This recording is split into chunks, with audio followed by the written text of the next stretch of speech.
right, let's walk down the sidewalk.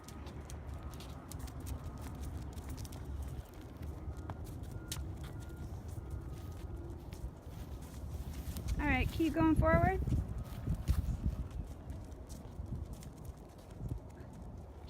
All right, go ahead and turn around.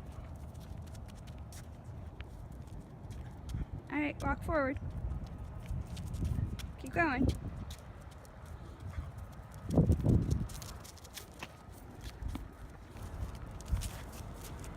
All right, keep walking forward. Good. Keep walking. All right.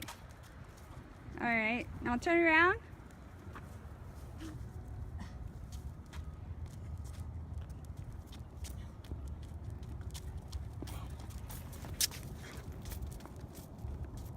All right, turn around again. And try to walk at a normal pace. Is she pulling?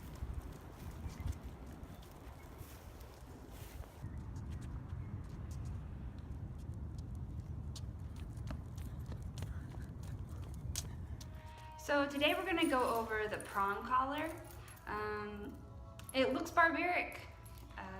It looks like it has little teeth, that polka dog, that pricket, but these are really polished, smooth edges. If you can see this.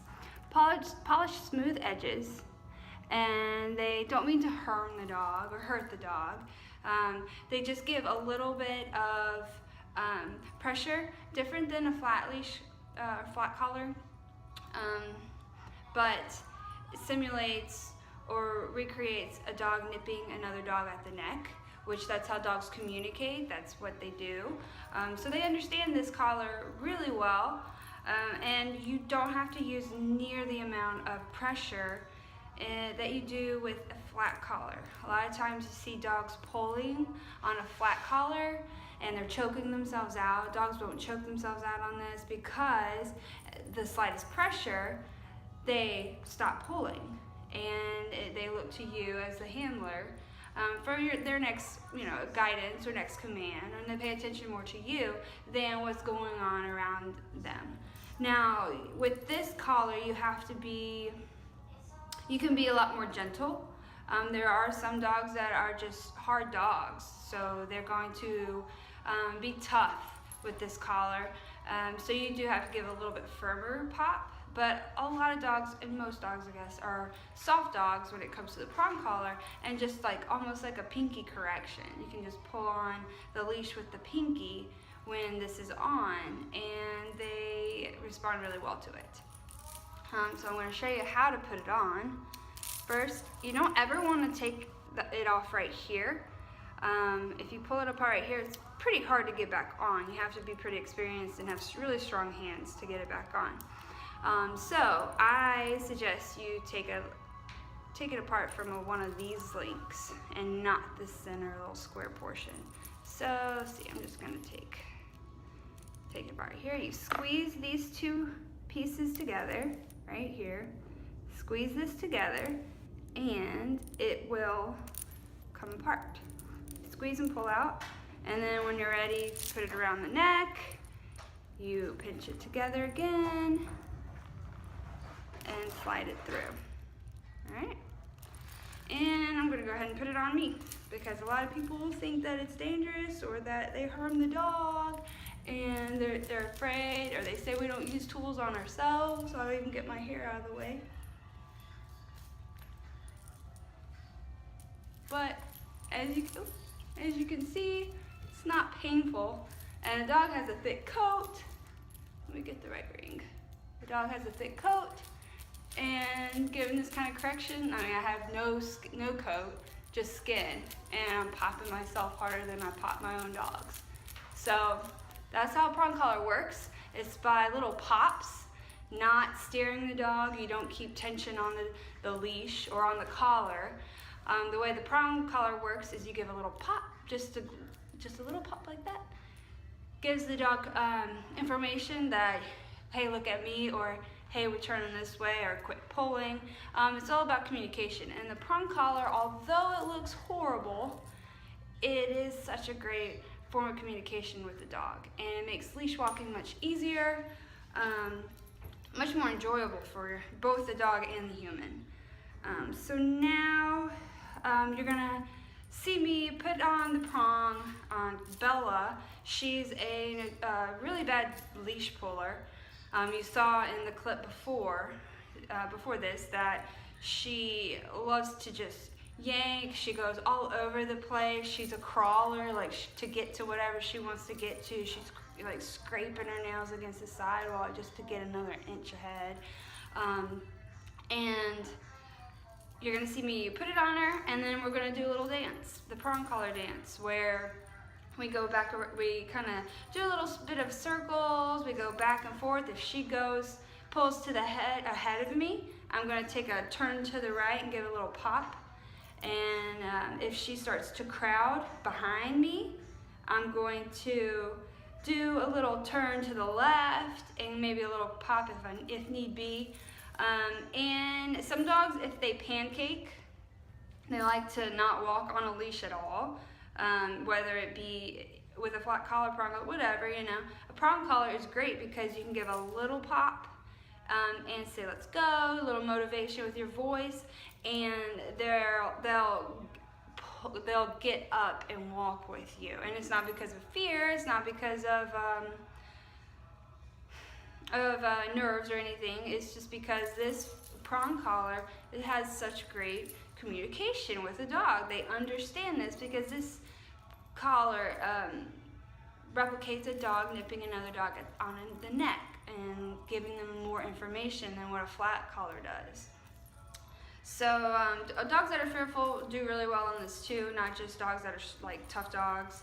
Soft dogs do well, fearful dogs, nervous dogs, and aggressive dogs. Like, there are occasions where dogs do not, there's just certain dogs don't do well on a prong. They do better maybe on an e-collar after being properly introduced and trained on the e-collar. But I'd say most dogs in general, they do really well to the prong collar after being introduced properly and using the right method and techniques on the prong collar. You never want to just put the collar on and start yanking on your dog, or going on a walk and not introducing the prong collar properly to your dog. That's the recipe for disaster, and that's how you get a dog that might end up forming behavior problems that it didn't have before.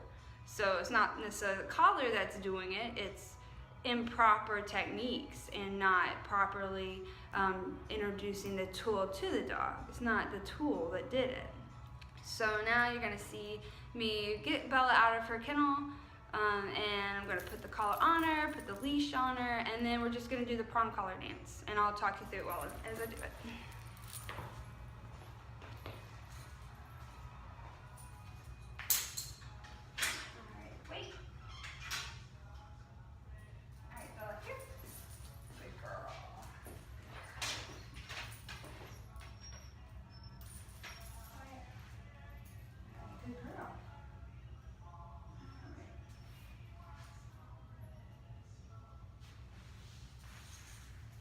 Sometimes you stick it up really quick. We'll see if Bella's one of them. Get this other prong out of the way. Alright. Let's go. Oh, good girl. So, good girl. Oh, you're doing nice. Let's go. Good. Good girl. Sit. Sit. You know, sit. Sit. Oh, good sit. Good sit. Okay, let's go. Let's go. Oh, good girl. Good girl. Yeah. Oh, nice. Nice. Let's go. Nice. All right, let's turn. Let's go. Good. Good girl. Let's go. Good girl. All right, you're doing really well. Very gentle on this. Good girl. Let's go. Let's go. Good girl. Oh, good girl. Let's go this way. Good job. Let's go. Good girl. Let's go this way. Oh, and look at that focus and attention. Let's go. On the handler. Now, I know we're in a sterile environment. The training area, there's not that many distractions going on. Nothing like when we go outside. But she's doing really well in here. Let's go. Good girl. She's doing really well in here. So from here we're gonna go outside. And now that we've done the little dance, she understands that if she pulls ahead, she gets a little correction. If she doesn't pay attention to me, she's gonna get a little correction. Because I want her, a dog should focus on you on the walk, not sniffing around on the ground, not pulling, not getting to the next light pole or the next mailbox, not marking everything. The dog should be focused on you when it's in a heel. And 90% of the time, your dog should be on the heel, in a heel during your walk. Maybe 10% of the time, it's sniffing around, walking, like kind of free looking. But you want your dog under control, even when it's free to sniff around. At any moment, you say heel, and it comes and it runs right back into the heel position and starts walking to you. So with her, we're gonna go outside now, and we're going to do a little bit of leash walking on the prong. We're going to do some left turns, some right turns, about turns, and then we're gonna work on her stop and sit. When we're heeling with your dog, or when we're heeling with our dogs, we want to, I like to have an automatic sit. So when I go to stop at a red light or a stop sign, stop just to do whatever, my dog is gonna automatically stop and sit with me. It's not going to be pacing around, it's not gonna be even standing, looking around. It's gonna be sitting, waiting for its next command. All right, now you're gonna see me and Bella outside heeling around.